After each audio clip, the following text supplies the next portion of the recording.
Assalamu alaikum wa rahmatullahi wa barakatuh. Doubtful, confused, skeptical. You don't need to fret anymore. Here's your chance to get it cleared. In the all new Get It Cleared series, we deal with the most common questions raised about Islam: polygamy, terrorism, hijab. You name it, watch our program to gain insight into the true meaning of Islam. As we discuss your doubts over a cup of coffee and ensure that you've got it cleared. Assalamu alaikum, sir. Wa alaikum assalam wa rahmatullahi wa barakatuh. Sir, my name is Jasim Ansari, and sir, I'm a huge fan of yours, and I love watching your Islamic lectures on YouTube. Jazakallah, brother. You know, it's the mercy of Allah that has carried me so far. Sir, can you please spare some time for me? Sure, why not? My flight, is delayed by 2 hours because of poor weather conditions. Yes, almost all flights are delayed. Sir, I'm a student of comparative religion, Comparative religion, that's great, mashallah. and sir, I encounter questions from non-Muslims, but the recent one got me into a fix. Could you please tell me the question? Yes, sir, one of my non-Muslim friends happened to ask me that when all religions, they teach righteousness and guide mankind towards good, then why to follow only Islam? What's so special about Islam? Brother, that's a good question, and you can handle it quite easily. Now, first and foremost, you need to tell your non-Muslim friend that the difference between Islam and the other religions is that Islam, besides teaching man to be good and righteous, it also gives us a practical way of achieving righteousness. But how? Let me give you some examples as how Islam does this. See, brother, we'll take an example of robbery. All the religions, they say that robbery is bad and that you should not rob. It's evil to do so. And Islam also says the same. But Islam, besides telling that robbery is evil, it also gives us a practical way of eliminating it from the society. You know, brother, about zakah? Yes, it is a very important pillar of Islam, and every rich man who has the savings that reach the nisab level should give 2.5% of it every lunar year. You're absolutely correct. Now just imagine if every rich man in the world, if he gives zakat, not even a single human being would die of hunger. But the poverty would be eradicated from this world. Yes, exactly. And sir, you were speaking about the punishment for a thief. Yeah. Now the Quran, it has prescribed the punishment for the robber as chopping off the hands. It is mentioned in Surah Ma'idah chapter 5 verse 38, as to the thief, male or female, chop off her or his hands as a punishment by way of example from Allah for the crime. And Allah is exalted in power, full of wisdom. Sir, but my non-Muslim friends might consider this to be very barbaric and ruthless. Yeah, they might think that Islam is a very outdated religion and ruthless and barbaric. But brother, you can state by giving an example of a country like America. Now see, America is one of the most advanced countries and also unfortunately has the highest rates of crimes, theft and robbery. Now there's a scenario wherein the Islamic Sharia is implemented, and every rich man, he gives zakah, and every robber, he has his hands chopped off as a punishment. Will the rate of crime and robbery in America increase, decrease, or it will remain the same? Of course, it will decrease. And sir, the amount of theft taking place today is so tremendous that if the hand of every robber is chopped off, the rate of crimes like it will decline. robbery will immediately decline. Now, brother, the robber would think twice before actually jeopardizing his limbs. Brother, a few hands should be chopped off, but millions of people, they will live peacefully without the fear of being robbed or being looted. Yes, sir, that's true. And Islam not only speaks about how to eliminate cases like robbery and theft, it also speaks about how to abhor cases like molestation and rape. Since you are a student of comparative religion, you might be knowing something about hijab. Yes, sir, but please correct me if I'm wrong. Yeah, sure. It is mentioned in Surah Nur, chapter 24, verse 30, that say to the believing men that they should lower their gaze and guard their modesty, for that is of greater purity for them, and Allah is well acquainted with all that they do. Now, Jastam, this verse is telling us that, when a man, he looks at a woman and an evil thought, it comes to his mind, should immediately lower his gaze. That is the first commandment. And the next verse, it speaks about hijab for women. Say to the believing women that they should lower the gaze and guard the modesty. And that they should not display their beauty and ornaments except what ordinarily appears thereof, and that they should cast a veil over their bosoms, and that they should not display their beauty except with the husbands, their fathers, the husbands' fathers, and their sons. You know, the list goes on mentioning a list of mehrams whom the woman is forbidden to marry. Alhamdulillah, it's the mercy of Allah subhanahu wa ta'ala that He has simplified for us all the injunctions in the glorious Quran. Alhamdulillah. Brother, I would just want to add on about the aura of the woman with regards to hijab. Yes. See, in Islam, the woman, she has to have her whole body covered. You know, it includes the hands up to the wrist, but it does not include the Yes. face. Now, there are some scholars who stress that even the hands and the face, they are an important part of hijab. So, but what I understand is that the majority, including the Muslims, they fail to understand why Allah has prescribed hijab for women. I'll get that cleared for you in the light of the Quran. Now, there is a verse from Surah Ahzab, chapter 33, verse 59, which speaks about the reason. Yes.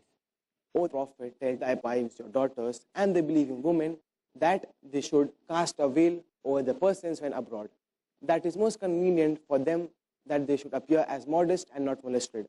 Allah is of forgiving and most merciful. Brother, the reason why Allah has prescribed hijab is that the women, when they observe the hijab, they appear as modest, and also it reduces the chances of them being molested. Yes. And you can link with this example of two twin sisters. You can tell your non-Muslim friend that they're two twin sisters, and you know they're walking on the street. And one of the girl, she's wearing the Islamic dress, it covers her entire body, and the other girl, she's wearing a mini skirt or shorts. And there's a hooligan around the corner, and he's waiting there, tease a girl. Now I ask you a question: will the hooligan, will he tease the girl wearing the hijab or the girl wearing the mini skirt? So, of course, the girl wearing the miniskirt. Yeah, of course, he'll tease the girl wearing the mini skirt. Now, brother, this dress is, indirect invitation to the opposite sex for molestation. And the Quran, it rightly points out that hijab prevents the woman from being molested. And brother, it doesn't just end here. The Quran has prescribed capital punishment for the rapist. Capital punishment. The non-Muslims might get horrified by such a stringent law.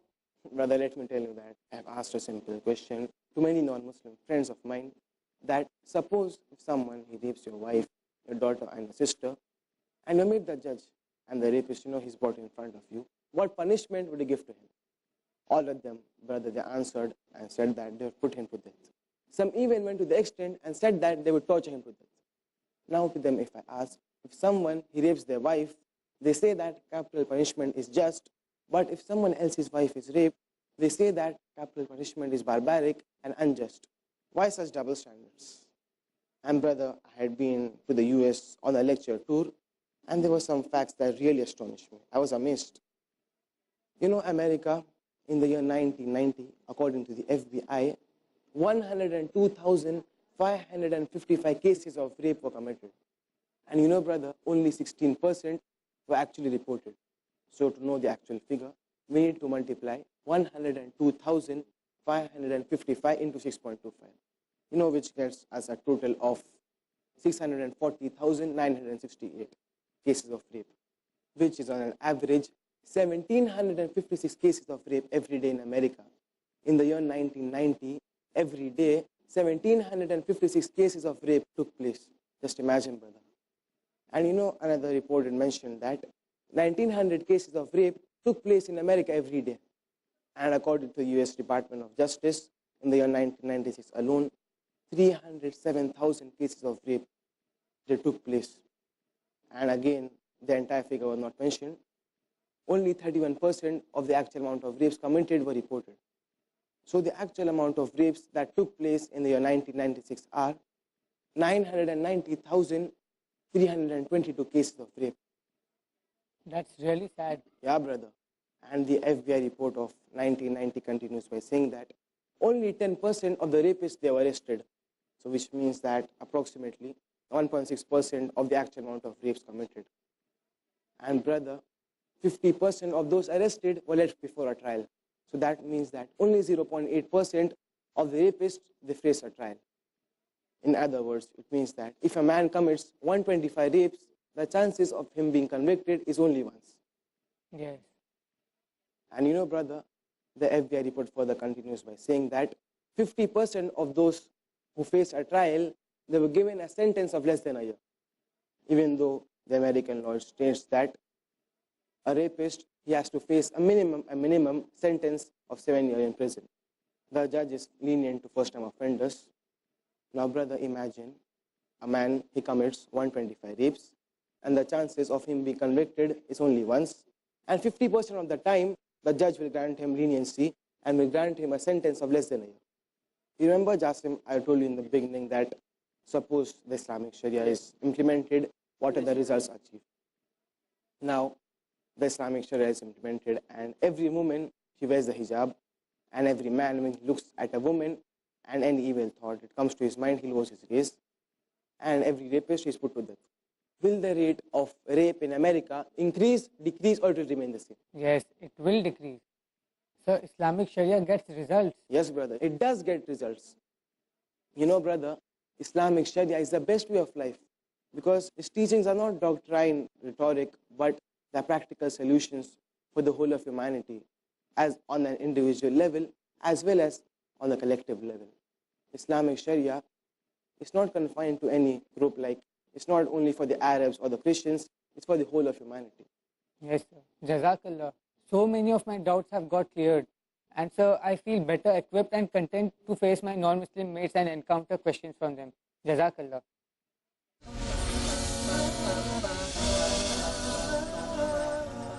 Who was the first prophet? Was a prophet the first one to read and write? Did God speak to a prophet? A prophet in a prison. A prophet who commanded the birds, insects, and animals? Want to know more? Join us for Stories of the Prophet. Stories of the Prophets, every Wednesday at 7:30 p.m. and repeat telecast at 10:30 a.m. India on Peace TV.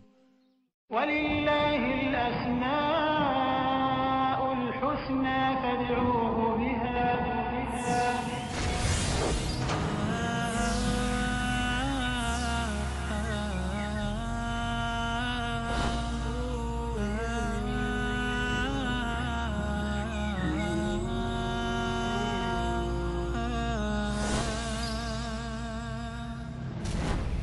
Al-Aziz, the Almighty.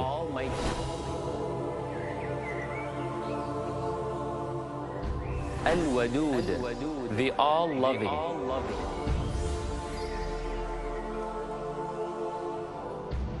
At-Tawwab, the Acceptor of your return.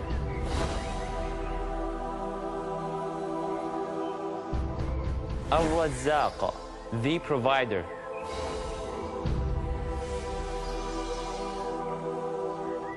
Al-Raqib, the All-Watchful. وَلِلَّهِ الْأَسْمَاءُ الْحُسْنَى. To Allah belongs the beautiful names. فَادْعُوهُ بِهَا. So call Him upon them. To understand more of Allah's beautiful names, join me, your brother Majid Mahmood, on my new series about understanding Allah's beautiful names on Peace TV. الله لا إله إلا هو له الأسماء الحسنى. Don't miss the chance to comprehend the seamless explanation of Allah's beautiful names in Understanding Allah's Beautiful Names. Tomorrow at 7 p.m. and repeat telecast at 12 p.m. India on Peace TV. Where truth is hidden, misleading quotations create confusion. Where truth is hidden, lack of knowledge and wisdom cause upheaval and commotion. Where truth is hidden, manipulated scriptures and twisted facts emerge. This very hidden truth creates false propaganda, mayhem, chaos, disorder, and turmoil in our lives and the world order. But is there anyone with courage and wisdom? What is the truth and who has the courage to expose it?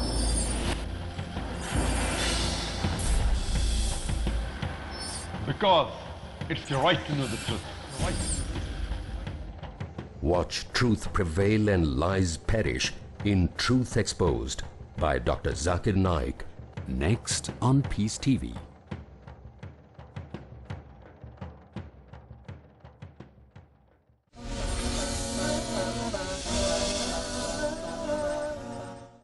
Assalamu alaikum wa rahmatullahi wa barakatuh.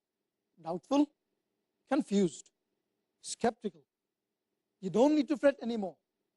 Here's your chance to get it cleared. In the all-new Get It Cleared series, we deal with the most common questions raised about Islam: polygamy, terrorism, hijab. You name it, watch our program to gain insight into the true meaning of Islam.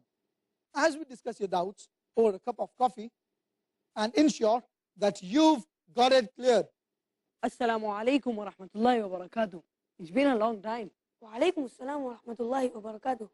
How was your trip abroad? Hope you had a lot of fun. Oh yeah, that was a lot of fun. And don't even ask about the chilly weather out there.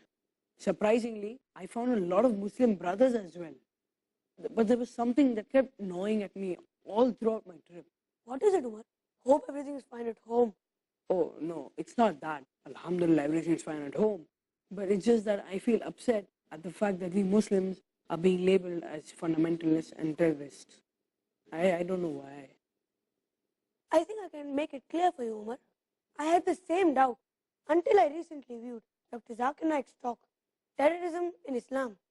The former judge, Justice Hosbet Suresh, was a part of the speech too. Oh really? That sounds really interesting.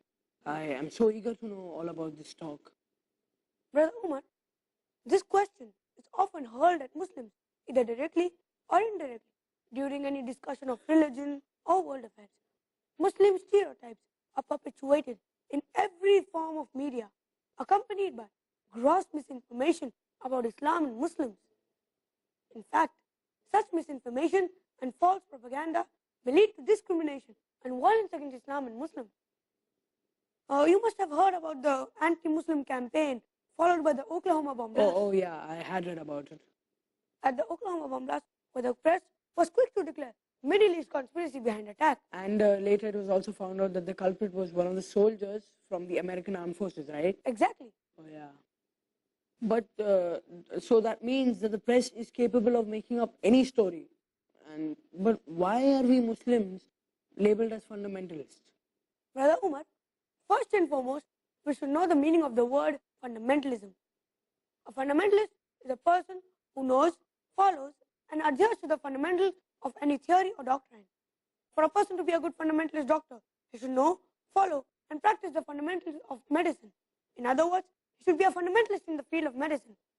For a person to be a good mathematician, he should know, follow, and practice the fundamentals of maths. He should be a fundamentalist in the field of maths. Oh, and for a person to be a good scientist, he should know, follow, adhere to the fundamentals of science. That is, he should be a fundamentalist in the field of science. Have I got it right? Yes, brother, you have absolutely got it right. But remember, one cannot paint all fundamentalists with the same brush. One cannot categorize all fundamentalists to be either good or bad. Such categorization will depend on what a person is a fundamentalist in. A fundamentalist robber, he causes harm to the society and therefore is undesirable. A fundamentalist doctor, on the other hand, benefits the society and therefore earns much of the respect. So true. Brother Umar, I am a fundamentalist Muslim who, by the grace of Allah, knows, follows, and strives to practice the fundamentals of Islam. So that means a Muslim should not shy away from being a fundamentalist. Yes, brother, a Muslim should never shy away from being a fundamentalist Muslim. I am proud to be a fundamentalist Muslim because I know that the fundamentals of Islam are beneficial for the humanity and the whole world. There is not a single fundamental of Islam which is against the humanity or the human race. But unfortunately, many people harbor misconceptions about Islam, blaming that some fundamentals of Islam to be unfair or improper. But if an individual critically analyzes the fundamentals of Islam, one cannot escape the fact that Islam is full of benefits at both levels, collective and individual levels. Okay, I got that. But where do you think this word fundamentalist originated from? Hold on. According to the Webster's Dictionary, fundamentalism was a movement in the American Protestantism. It arose in the earlier part of the 20th century. It was a reaction against modernism and stressed the infallibility of the Bible, not only in matters of faith and morals, but also in matters of literal historical records.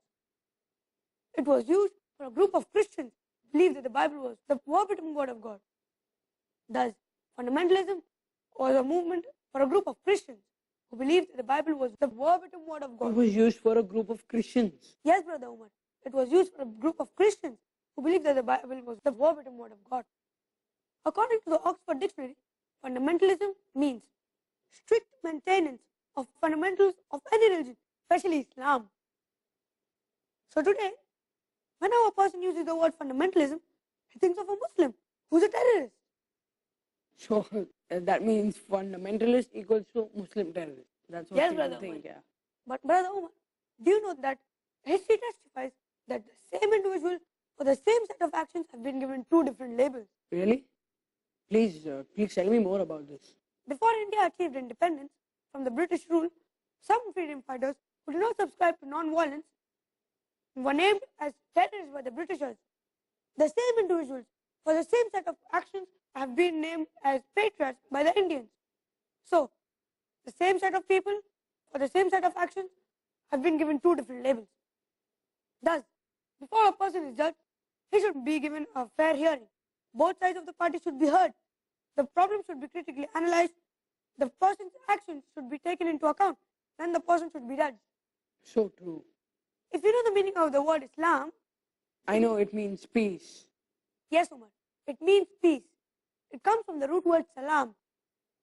And it tells its followers only to promote peace throughout the world. So that means every Muslim should be a fundamentalist in following the religion of peace. Exactly, Umar. So, hope I've got you cleared now. Yes, you have got me cleared. Assalamu alaikum wa rahmatullahi wa barakatuh. Wa alaikum assalam wa rahmatullahi wa barakatuh, brother. How are you? How's mom? How's dad? Alhamdulillah, all well. And congratulations, you completed your MBA.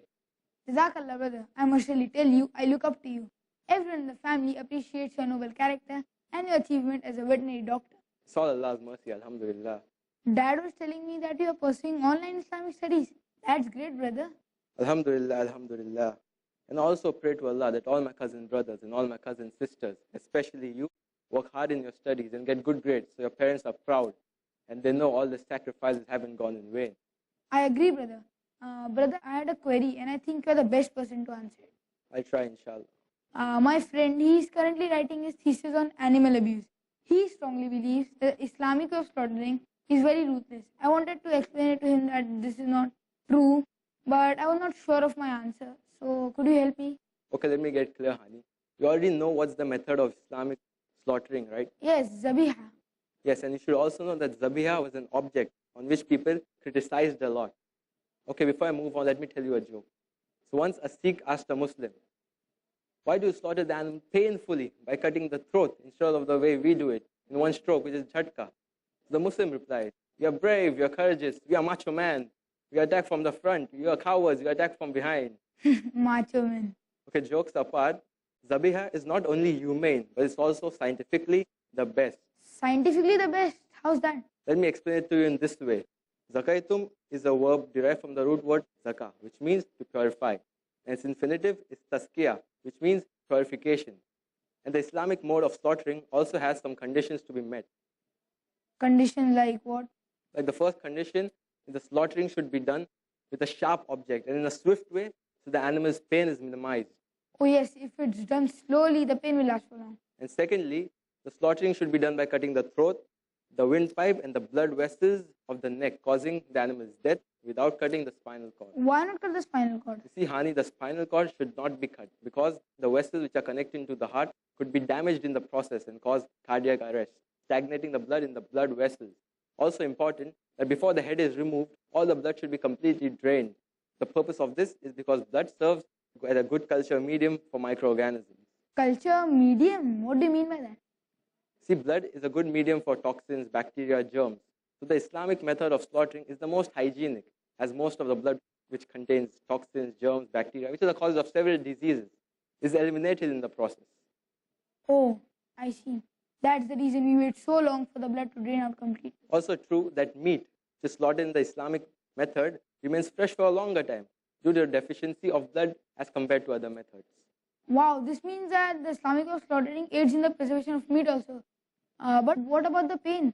You see, Hani, the swift cutting of the vessels of the neck disconnect the flow of blood to the nerve of the brain, which is responsible for pain. Thus, the animal does not feel pain.